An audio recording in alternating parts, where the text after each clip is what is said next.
Welcome to a special edition of ACF Chefs Forum. Now, more than ever, it's important for culinarians to connect, to share, and to offer inspiration and mentorship, which is exactly why we're excited to have an expert here today with information just for you, the leaders and future leaders of the food service industry. I'm Jackie Pressinger, American Culinary Federation's Director of Strategic Partnerships, and on behalf of our partners at Massachusetts ProStart, I'm delighted to welcome you to a very special and exciting presentation on the secrets of fried chicken. I actually started my culinary career in Boston, so I'm wicked excited for this session. Today, we are taking questions for our featured chef live during the webinar as we are able. So use the chat function to collaborate with other chefs and culinary students tuning in, and the Q&A function to pose questions directly to chef husbands. All right, so let's get the chat going in the start. Let's get the chat going. Let us know where you're tuning in from today. Okay, and now on to some information about today's featured guest. Chef Andy Husbands is the award-winning chef, author, and pitmaster behind Smoke Shop Barbecue, Boston's acclaimed barbecue restaurants, and a three-time winner of Boston Magazine's Best Barbecue in 2018, 19, and 21, as well as the Improper Bostonian's Boston's Best Award for Best Barbecue. Currently with 5 locations in Cambridge's Kendall Square and Harvard Square, Boston's Seaport District, Somerville's Assembly Row, and most recently Hub Hall at the TD Garden, Chef Husbands is smoking the competition. With a career spanning nearly 30 years in the restaurant industry, Chef serves as one of the city's most celebrated culinary leaders and a foremost authority on regional barbecue and live fire cooking in New England. Chef Husbands is the co-founder of the internationally recognized team IQ Barbecue, which became the first non-Southern barbecue team to win the grand champion title at the Jack Daniel's 2009 World Championship Invitational Barbecue in Tennessee. Chef is also the author of 6 cookbooks, including The Smoke Shop's Backyard Barbecue, How to Eat, Drink, and Party Like a Pitmaster, Wicked Good Burgers, Wicked Good Barbecue, Grill to Perfection, The Fearless Chef, and Pitmaster, Recipes, Techniques, and Barbecue Wisdom.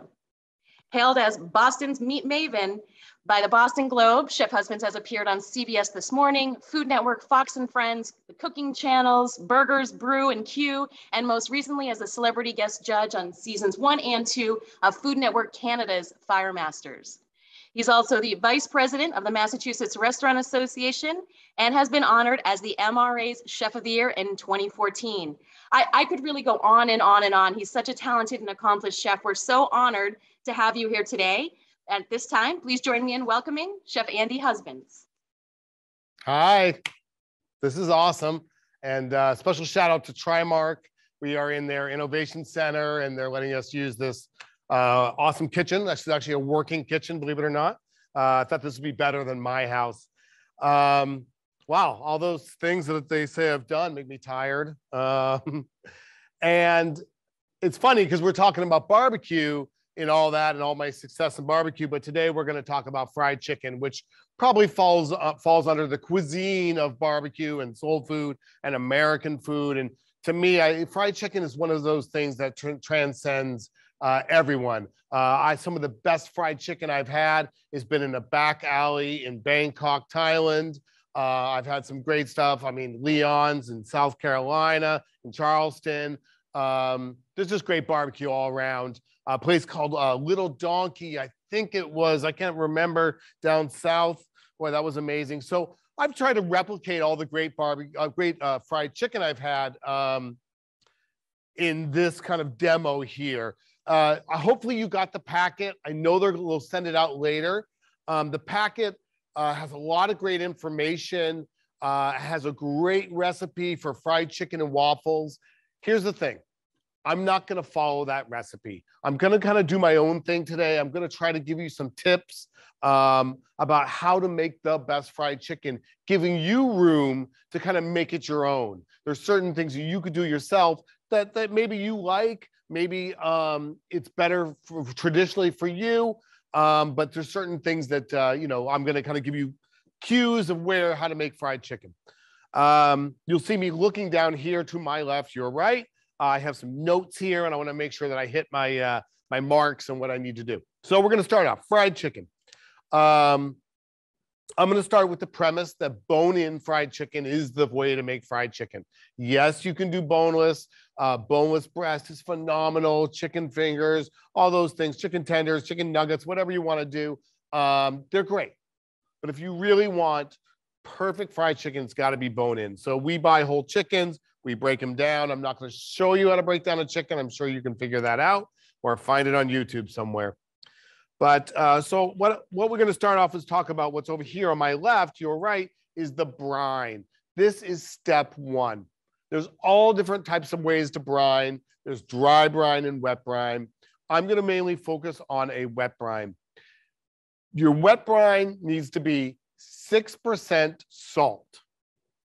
6% salt. Really, really important. And it's going to be about from 6 to 24 hours, how long you want.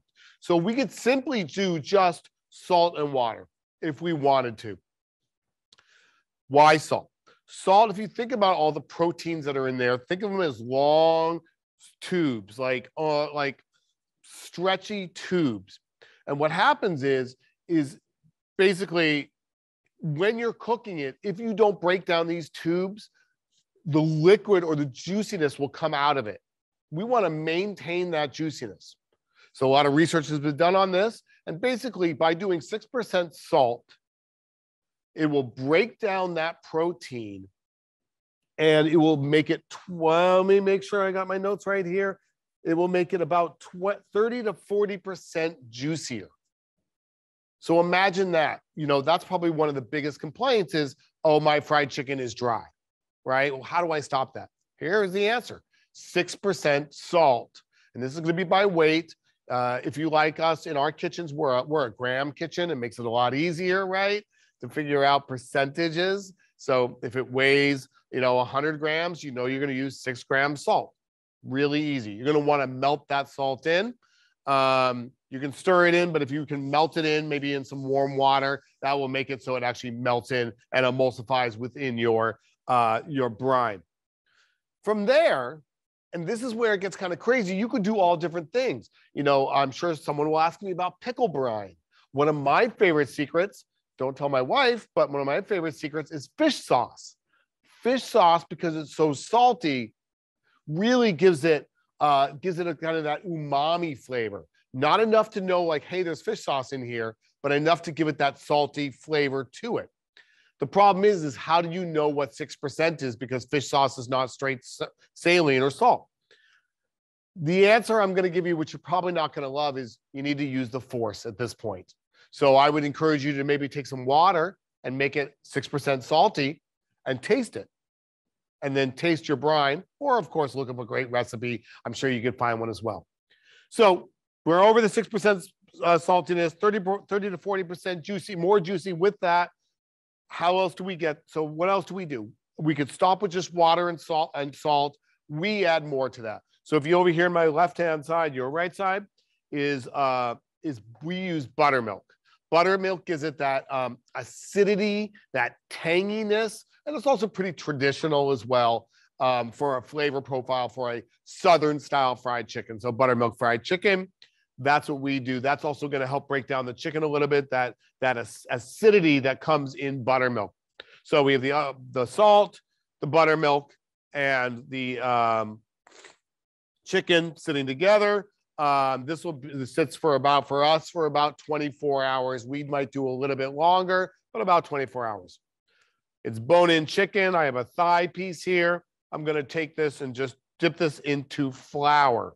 This is an AP all-purpose flour. You can do really at this point, anything you want. I know a lot of people might ask about gluten-free. Yes, you could use potato starch. You can use all different, cup for cup, I believe it's called, Thomas Keller's stuff. Really, whatever you want to do at that point. I'm probably going to goof this up, but generally when you're breading, and I know a lot of you are professionals, so you know this, wet hand, dry hand, doesn't always work, but trying to get it there. So all we're just trying to do right here is coat it. So we went from wet to dry, and we're going to just try to take some of this off. We're going to put it into, again, we do an egg mixture with buttermilk. You can do whatever you want, but the egg is going to help the actual breading stick to it. So we really suggest you use eggs and maybe something else as well. You can season it. We add a little bit of salt, and we go in there with my wet hand. I put that in there. Now, here's where some more secrets come in. We already told you about the 6% salt. Now, here's the next thing. When studies show when you're making fried chicken, the latter batches are better than the first batches. So why? What we're going to do is I'm actually going to do this, and I'm going to drizzle this into my breading and move that around. And do it again. Because this is what happens after we've breaded a bunch of times, right? That it actually kind of starts to, the batter, this stuff gets in there. So then we do that, and then we put it on, and we're going to coat it. So let's talk about what I just did there and why I just did that. Over here is good. So first of all, let's just talk about the dredge itself. The dredge, which is probably the worst word ever, but the dredge is, can be anything, could be anything. And I know I've given you a recipe and you can follow that. But for traditional fried chicken, it's usually going to be some kind of flour. AP flour works really good, but the gluten burns quickly. And the whole thing about it is we're going to put it in hot oil, and especially with bone-in, we want it to cook all the way through. That's going to be your #1 challenge, especially for restaurant people. It's going to be your #1 challenge because serving raw chicken is really a problem. I've been in this game about 35 years, and trust me, I know it's a big problem. So we don't want that, but we want it to cook, and we want it to be golden brown, and we want it to be crunchy, but we need to be cooked. And if it browns too fast in the hot oil, that's a problem because then you've got to put it in the oven, figure it out.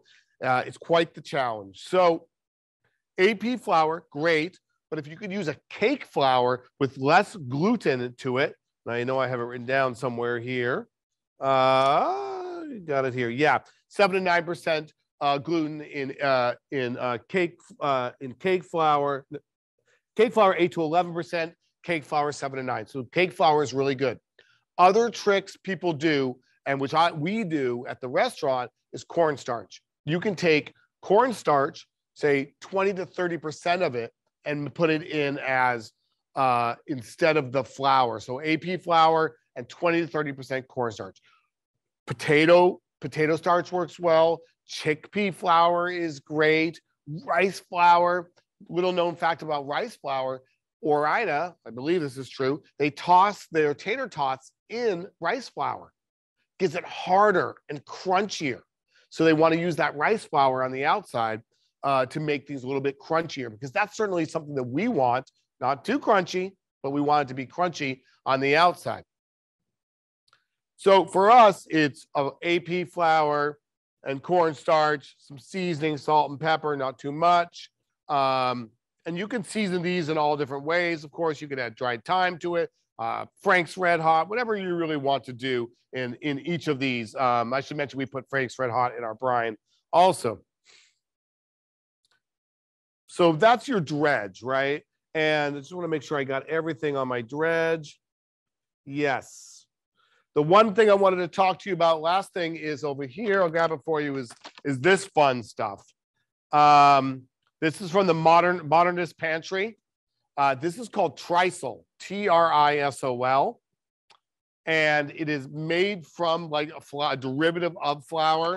I believe I gave you a description. You can look it up because I'm not a scientist, but I'm going to tell you what it does. I can't read that. Oh, yes. Okay. Thank you. Sorry. Someone give me notes. So Trisol makes it crunchier, longer.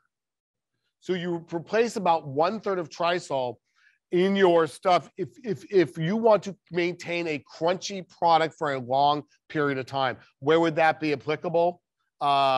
Let's say it's a backyard party and you have fried chicken out and you want it to kind of sit out for a long time.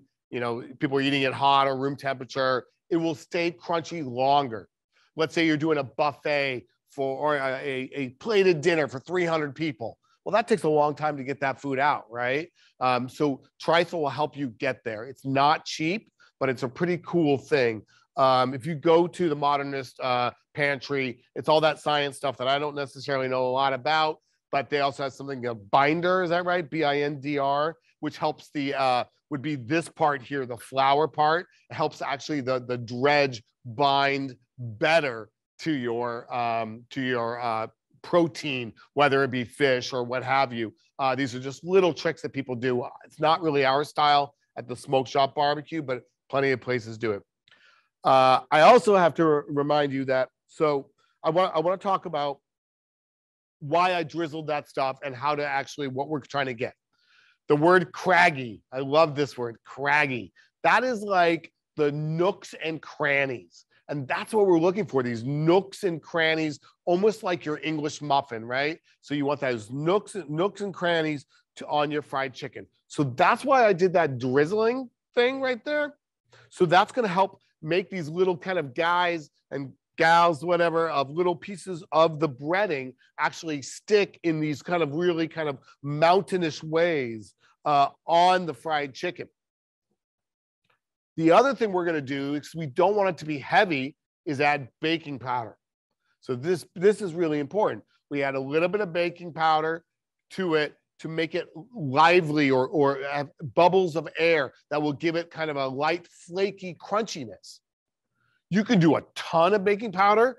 It's a fun thing to play with. We certainly played with it a lot when we were coming up with this recipe, because if you put too much in, it's like super flaky and crazy and almost too thick, right? Or too much batter. So we didn't want to do that, but a little bit really does work to make your breading craggy yet light and flaky.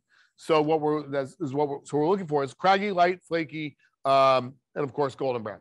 So I've breaded this. Now, there we go. I'm going to put this in this oil right now. I'll do it right now.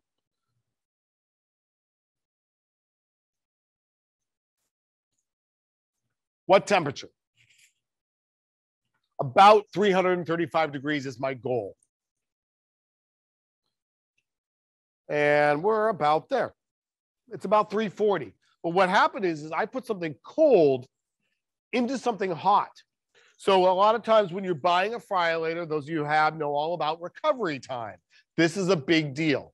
Recovery time is for almost everything is a big deal. For barbecue, we look at recovery time in a smoker.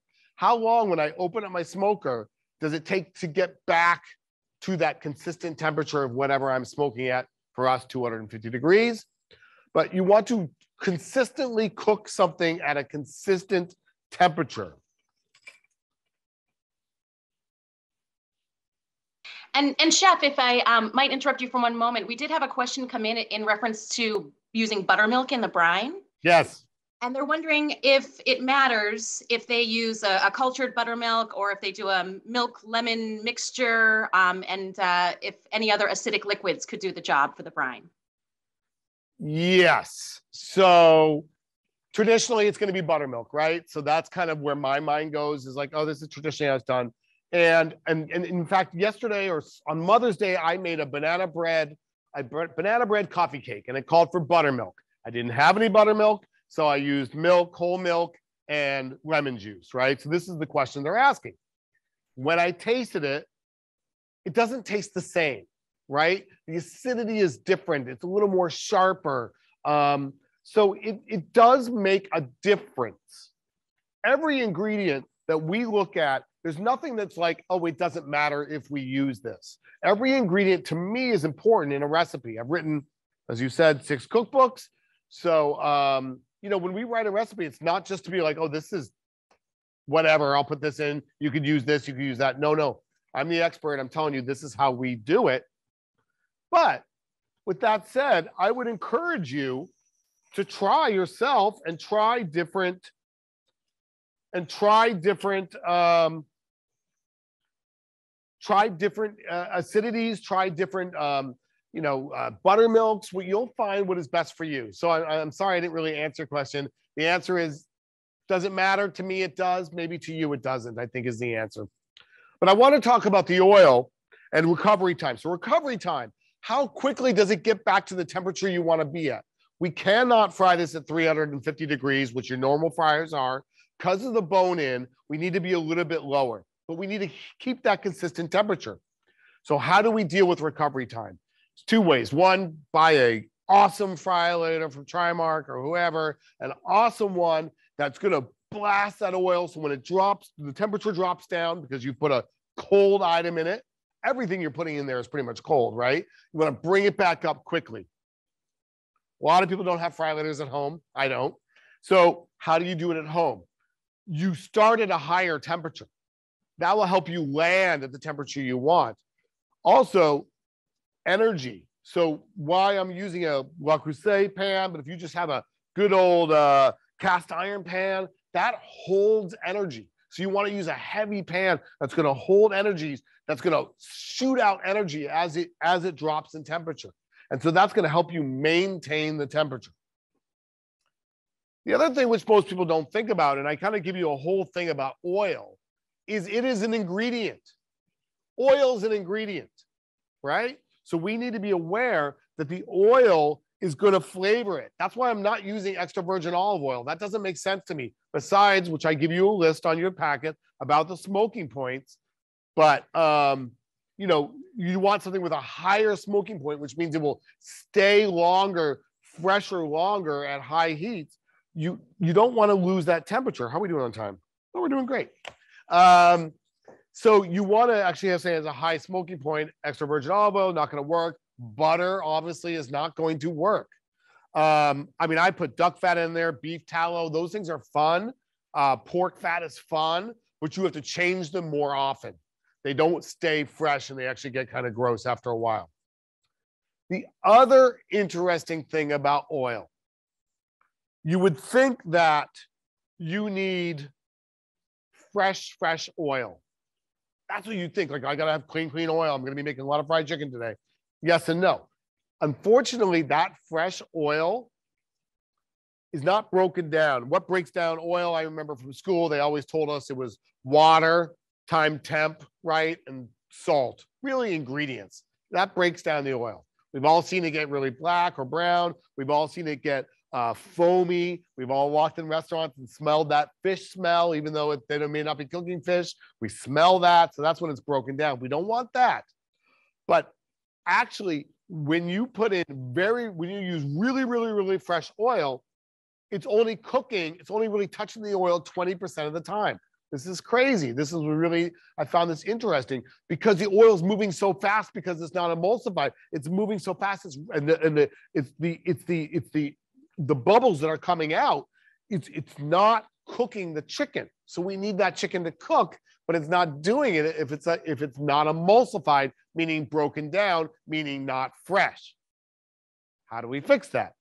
Simply take some older oil, like in this amount, 2 tablespoons. All I'd have to do, and that's kind of what we did, this is not fresh oil we're using here, will actually help it emulsify and thus break through the fry, the wet that's coming out of the chicken, and actually help it touch the chicken and help it cook faster and better. So that's kind of a crazy thought. Like, oh, fresh oil doesn't work as good as old oil because it will cook faster and better. But of course, there's a point where we take our oil too far. We all know big bubbles, smelling, we know to change it out. But save a little bit of it because you're going to add that to your fresh oil. So you'll continually change it. See how it's going here. Chef, we do have another couple of questions that came in, if that's okay. Yeah, let's go nuts. All right, great. Well, one of the viewers is saying that when they use a buttermilk brine, they find that the coating frequently falls off when they're cooking their chicken. And I'm wondering if you might be able to give them some tips or let them know what step they might need to hone in on. Well, I would wonder if you're going from brine to coating. It's important to go from brine. So wet, dry, that's your standard breading procedure, right? So make sure that a lot of that liquids come off. We've put it in our flour to dust it and coat it. That's going to help the egg next round stick to it. If there's not enough egg in here, maybe you need more egg in here in your third bowl or third part, because that should then make it nice and so egg, which will then stick to your dredge. So without seeing it, that would be my guess, is that either you're omitting this step and you're just going from brine to dredge, but you might need to go brine, flour, what have you, eggs, dredge. That would be my guess. Any other questions? Yes, thank you very much. One of the other chefs or cooks who are tuning in is wondering how you feel about par braising any chicken parts prior to breading, and if that helps to cook the chicken any faster, come up with a better result. No. No, it's not our thing. Yes, I know people do that. You know, I mean, other cool things which I've seen, and this is super technology, is I've seen people put stuff, this is crazy. I've seen people brine it, put it in CVAPs, which I'm a huge fan of, and hold it at about 140 degrees. I know this is crazy. You're going, what are you talking about?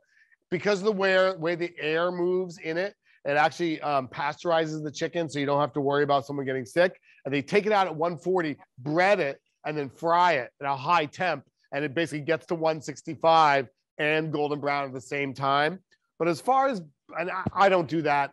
I've seen it. It's kind of cool. Not my style. No. So I don't know. I like this process. This process is kind of more traditional, and to me, going to kind of maintain a more traditional fried chicken kind of thing. Whereas when you braise it, you're adding in other flavors and kind of changing the way it's cooking. So that's, for me, I wouldn't do that.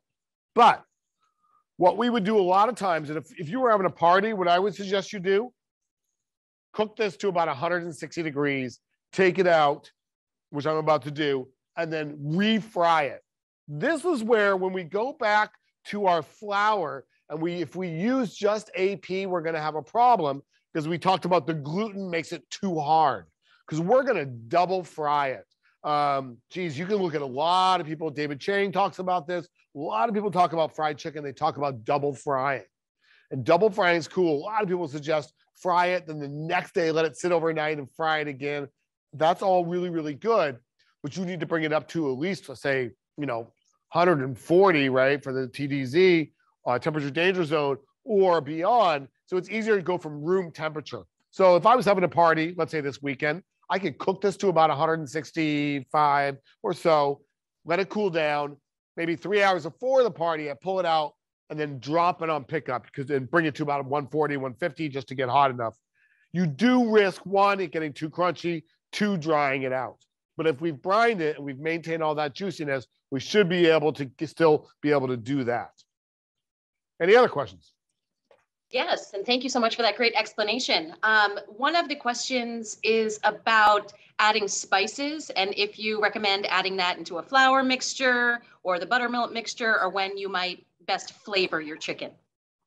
Well, that depends on where you're trying to get that, right? So, if you want it to be internally inside the chicken, then we're going to start over here in bowl number 1, right? We can season here, not going to be so much. This is very negligent amount. That's going to just a very light dusting that's going to attach to it. We can do it here, again, negligent. We can go here. The problem is burning. So we need to be careful of what we add, because it might burn, right? Sometimes, let's say you wanted to flake in ancho pepper, dried ancho peppers that you mortared and pestled, that might burn. So you got to be careful what you're adding to the oil, because it does sit in the oil for a fair amount of time. So it really just depends on where you want to get that flavor.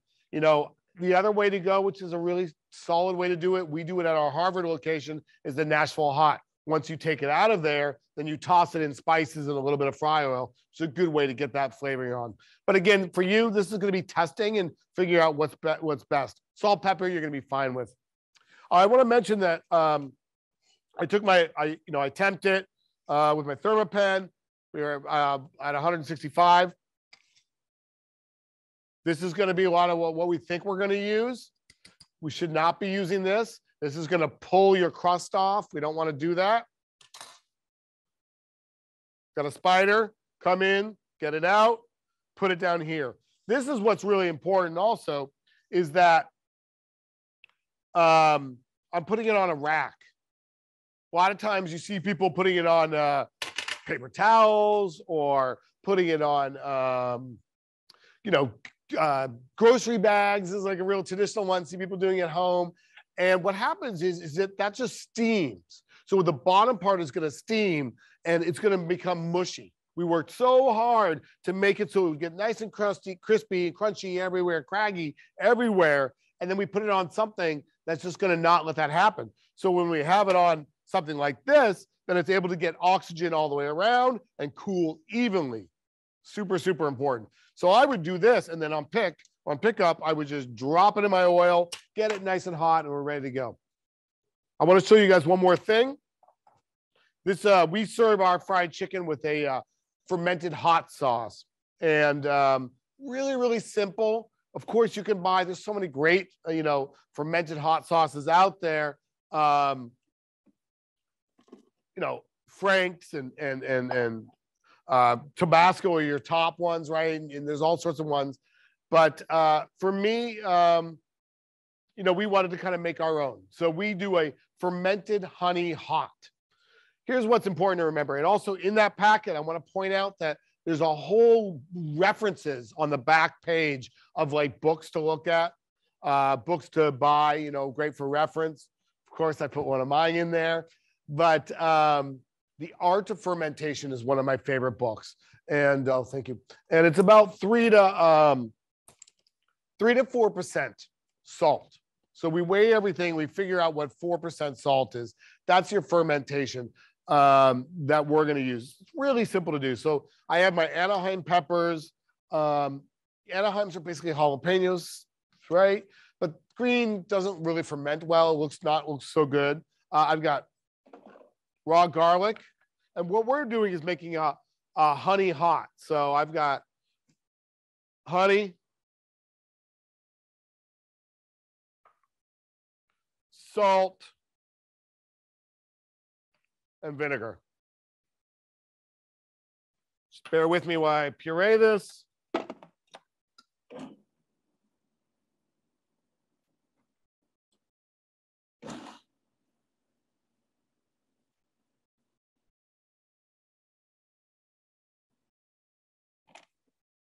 Okay, I've pureed it. Now, fermentation, about 70 degrees is going to be your perfect kind of temperature. Of course, you can read all about this in the Art of Fermentation or online or wherever you look up your stuff. These are fun. My chef brought these in for us. What's cool about it is when you're going to ferment, making beer or whatever, it's going to create, bubbles, right? It needs to escape, but you don't want anything to get in. So these are fun because you put water in it. So it kind of lets the oxygen out, but it doesn't let anything in. The water operates as a kind of a stopgap to make sure it doesn't happen. This takes about a month. When you read about it, you'll see most people just suggest either, you can put it in your basement, but your basement's probably anywhere, from 40 to 50, 60 degrees, depending on the temperature outside. But your countertop is probably about 70 degrees. The hotter it is, the faster it goes. You're going to want to watch it. I'm not going to fill that whole thing up, but that's kind of how it happens.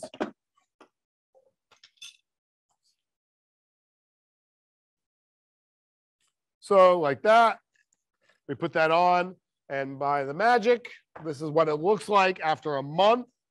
I can see it's hard for you to see, but there's like bubbles in here. It's separated.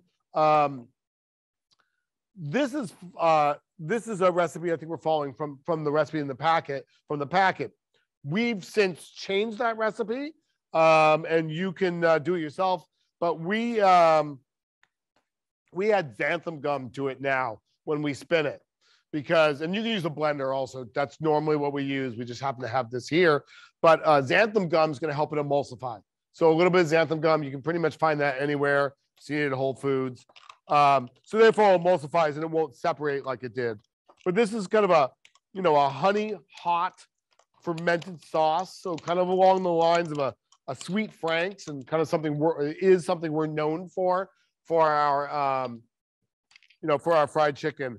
And it's a really good accompaniment.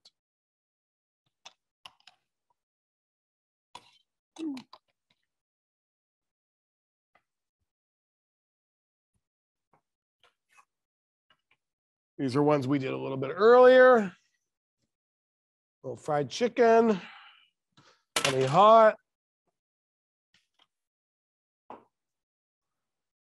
We like to serve with pickles, a couple different types. These are bread and butter, pickled onions. Whoa.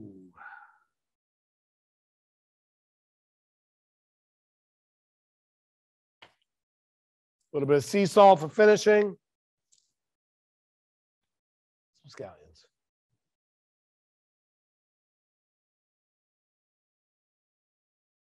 And that is the secret of fried chicken. Do we have any more questions? Oh my goodness, I wish I could jump through the screen right now, Chef. That looks absolutely amazing. We do have quite a few questions. I know that we have a number of schools tuning in, including Massachusetts ProStart schools and some other programs across the country as well. I know that the students see all of your success right now, but I'm wondering if you could let them know how you got your start in culinary and how it is that you've made it to where you are today. One of the things so how did I make it to where I am and they see all my success? I want to be really, really clear, especially with, social media the way it is. Most people do not put their failures on Instagram. So you see me successful and I appreciate that. And it's a lot of hard work, but I want you to know that I've had so many failures, so many days that are tough. It is challenging. Repeat the question. Can you repeat that question? Just how you got into culinary and maybe some of your early jobs as well. Okay. So, honestly, I fell into it. It's something I found. I worked at a bakery in Needham, Mass, a place called Hazel's Bakery. Pastry chef Ken Mullen. He was cool dude, and it was a fun learning experience for me. And then I worked at a place called the Pillar House. Those who've been in Massachusetts a long time will know it as Route 128 and Route 16, right in the Needham-Wellesley line. Chef Alan Gibson was my chef there. And, I went to culinary school. I went to Johnson & Wales. And really, I'm passionate about it. And I really like working in restaurants. The people are fun, making something really super delicious. When you watch people eat your food and they're super psyched about it, it's the coolest experience ever. It's such a fun job. Is it hard? Sure. But what isn't hard? To me, being a lawyer looks really hard, or being an accountant looks hard. Being a doctor looks hard, so all jobs are hard, but they're worth it and they're fun. So, for me, it was working my way up in the industry, and finding what's important to you and what you're passionate about. And the only way you find out is by dipping your toe in the water. Excellent. Thank you so much for sharing that real answer with us as well. One of the students who is writing in, they are wondering, what is the biggest mistake that you see people making when it comes to barbecue?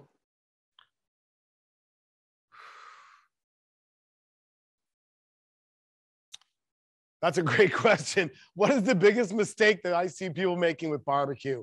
I think it's thinking it's easy and not understanding how challenging it is. I think there's a difference between good and great, and to become great, it's going to take hours and time and practice. And often I think people think, I'll just do barbecue. That will be easy. I think you're mistaken if you think what you see on Instagram by these greats, Sam Jones or Tuffy Stone or whoever, you know, these guys are great. And the way they did is through years and years and years of practice. So I think thinking that it might be easy, it's really going to take, you got to do the chops. You got to do the licks. Excellent, thank you. And we have chefs tuning in from across the country and some international chefs as well. They're wondering if you might be able to tell us a little bit about the restaurant scene in Boston and if the restaurants have come back post-pandemic yet. Oh boy, great question. And hello, everybody. That's a great question. How's the restaurant scene in Boston? It is and always has been awesome. I travel all around the country, all around the world, and I go to other restaurants in other cities. And I'm like, we have this. We got this covered. You know, like we have such great chefs that I mean, if you have a chance to go to Sarma, where Chef Cassie is, it will blow your mind. You won't even know what you're eating. It's so great. You know, you got Ken and Jamie Oranger, they're Toro and Uni, and just phenomenal. Will Gilson, so great. Honest to turn, I can name on and on and on of great chefs. So we've got great restaurants. Has it come back? Yes and no. It's certainly more challenging than ever. Were we really busy last weekend? Yeah. Pre-pandemic levels? Pretty much. But not in the same, it's a different type of business. So we're doing, specifically us, doing way more to go than ever. Resources are hard to find. And when I define resources, I mean equipment. I mean to-go stuff. I mean food. I mean staffing. And staffing is probably the biggest challenge, I think, everywhere. What I've been looking at is that, you know, restaurants are going to get busier and more restaurants are going to open, but staffing is going to be a constant challenge. So, you know, getting great staff is going to be always a challenge, but, you know, something that we're certainly focused on. So the answer is yes and no. Boston scene's doing great. We have some great restaurants. If you're coming to Boston, hit me up on Instagram at Andy Husbands, and I'll tell you where to dine depending on what you're looking for. I'm happy to help you with that. You know, there's so much great food here. So I love Boston. Excellent. Well, I'll be there in a few weeks, so I'm looking forward to coming by. Yes. Now, speaking of staffing, some of the students who are tuning in, what would you recommend that they could do to set themselves up for success starting now when they might be in their high school culinary program or a college culinary program? Are there any certain hard or soft skills that you look for when it comes to hiring, or anything that you can suggest for them to work on now in order to lead to a greater future? That is a great question. And so soft skills for people coming in the industry. I was talking, you know, one of my favorite questions I like to ask people is, how did you become so successful? I ask that to a lot of my friends. And I can hear all different answers. And Chef Denise Herrera from Burton's, who happens to be the chair of the Massachusetts Restaurant Association, told me she was never afraid to ask a question. And she says, that is what got me to where I am. She goes, I would sit in meetings or I'd be working the line and I would always ask how and why, or show me again. And I think that's one of the best skills, is to be able to know, like, you don't know everything. And it's okay. I don't expect you to walk in my restaurant and be a rock star. I don't expect you to know how to do anything. I do expect you to learn it after 3 to 6 months. That would be nice. But otherwise, really just be there and be a sponge and absorb. And don't be afraid to ask questions. You know, if you're working in a place and they start teasing you because you don't know the answer, you're probably working in the wrong place. You want a place that's going to nurture you and grow and help foster your career. I think that's the most important thing. And then secondly, look, if you're interested in this industry, I'll tell you what my dad said. This is in 1986. My dad said, you better go get a job now. And so that's what I did. I told him I wanted to cook. He's like, I went and got a job. So go and, check it out. Do you like standing for 10 hours? I mean, you need to know that, right? But what's also cool about this industry, the culinary industry, is there's so many different parts to it now. You know, you could be a nutritionist. You could be a food stylist. Just one of my best friends, Ken Goodman Photography, look him up. That guy is a chef by training. I went to school with him. He was the chef at the East Coast Grill. This guy's amazing, right? But now he's a food photographer. So like all that skills translated into another skill. So Just learn, be a sponge. Fabulous. And I know that the chefs and cooks tuning in are very much enjoying this presentation. One of them has written in and was wondering, how do you get inspired when you're writing your new menus or an event or party? What gets you going to find out what's trending or what you want to use? Well, I used to own a restaurant that we changed the menu, I don't know, every 2-3 weeks. For 20 years, I had that. And, that was, when you have a restaurant that's capable of changing all the time. This was a small 100-seat restaurant that I had, Tremont 647. It was, seasons were so great, right? You start thinking about it, and, right now, we're running into morels and asparagus and rhubarb, and so like seasons are such a cool driver of figuring out what you want to do. So I think that's one way to get inspired. Dine out, absolutely. Dining out. Instagram's fine. You want to look at what so-and-so that has 100,000 followers has. That's great, but you can't taste Instagram. Go out and dine. Try stuff. And you don't need to spend a lot of money. Sit at the bar, sit at a table, have a couple, like an appetizer, share it with a friend, introduce yourself to the chef, tell them they would love to meet you. So, trying stuff. And then, I'm a big cookbook reader, so I read a lot. I love cookbooks. I love magazines. So that's, for me, is good. But, really, however you want to do it is best. But seasons are great. Well, thank you. My goodness, this has been so educational and inspirational, and just a really great to be able to spend time with you and sort of get a look inside your process. Would you have any final words, final tips, final thoughts that you'd like to leave the chefs and cooks with today? I know that sometimes myself as well, it's daunting and it can feel challenging. Sometimes I think you can feel alone. I think that all these things are as chefs, we feel that. But I would point out that everybody feels that. And what I like everybody, especially for young chefs, to keep in mind is what we're doing. And while not as important as what mother supplies for a child with love and nutrients, but we are feeding people. And we are making stuff that goes into people's mouths. And this will sustain them for that day. So I really want everyone just to think about, when we are cooking, it's not just an art, right? We're actually giving a vehicle to put something in someone's body to keep their machine going. And I think, if you do it with love and you do it with thought, it will show in your customers, in your guests, in your family, in their smiles, and their, will to come back. So, just I hope you really enjoy it, and, enjoy the challenge and enjoy the process. To me, that's the best part. So I want to thank everybody. This has been really super cool. I thank the ACF, MRA, EF, Educational Foundation for inviting me. I love doing this, and hope to see everybody soon. Well, thank you so much, Chef. We know how busy you are, so we can't tell you how much we appreciate you being here to share your culinary wisdom with us. And I know I have a new favorite word now. Scraggy is my word of the day. I'm going to say it like 10 times. So appreciate it. So a huge virtual round of applause as we thank the fabulous Chef Andy Husbands from Boston.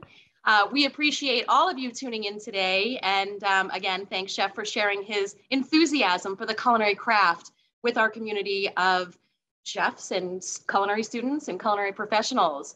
I hope everyone tuning in is going to check out Chef Andy Husband's books and his restaurants if you're ever out in Boston. Also, a big thank you to Massachusetts ProStart and Jennifer Almeida. You are the best. High fives virtually from Florida. Please be on the lookout for the survey that you'll receive later today, which you'll need to complete in order to earn your 1 hour of ACF continuing education points. We will also resend out Chef's recipe packet and the recording of today's presentation in case you would like to rewatch it or share with your colleagues. We hope that you'll also join us for our upcoming webinar on June 14th, as Certified Master Chef Tom Griffiths will be presenting on tapas and small plates. You can register for that on our website or wearechefs.com. That will be presented by Libby. And also, please go to acfchefs.org and click on the events tab to register now for ACF Summits or ACF National Convention in Las Vegas, July 25th to the 28th. You don't want to miss convention.